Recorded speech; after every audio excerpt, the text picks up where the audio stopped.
This might surprise you, but Russia seems to want it both ways with this North Korean crisis. Moscow hosting a North Korean diplomat today to talk about ways of peacefully diffusing global tensions, especially between the United States and the rogue regime. And yet Moscow also deployed some of their top-tier troops to its borders with North Korea. Maybe ironic, maybe not. Let's discuss with the panel. Rebecca Grant is a former official in the office of the Secretary of the Air Force and the current president of IRIS Independent Research, and retired gunny sergeant Jessie Jane Duff, now a senior fellow at the London Center for Policy Research. Ladies, thanks for joining me.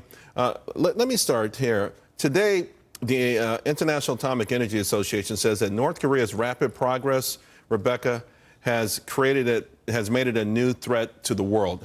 It poses now a global threat. That helps to put this in perspective, doesn't it? It does, and they're really echoing what General Lori Robinson of Northcom said. She's just amazed at the development that she's seen over the last few months. We know they've tested far more.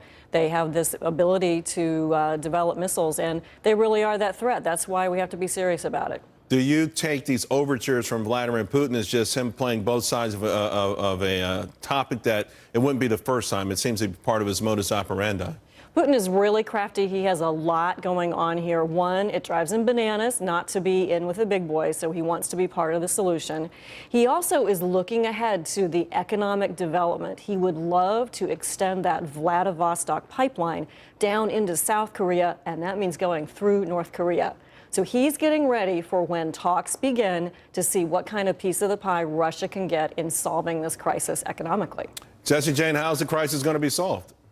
Well, right now, we know that Russia has stated that North Korea would rather eat grass than give up their nuclear program. They're not going to negotiate.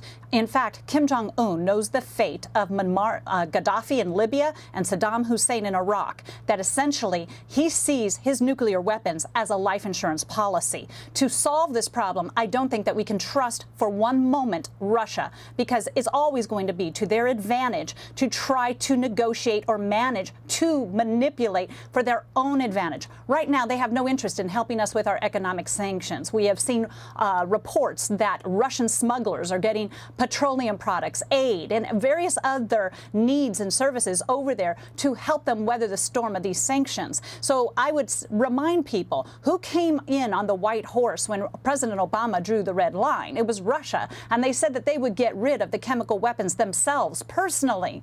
And we see now they've developed a love affair with Bashar al-Assad. Right. And now we have even a bigger problem. Trusting Russia is like trusting a lead nickel. All right, guys. Thank you both very much. Ladies, have a great weekend.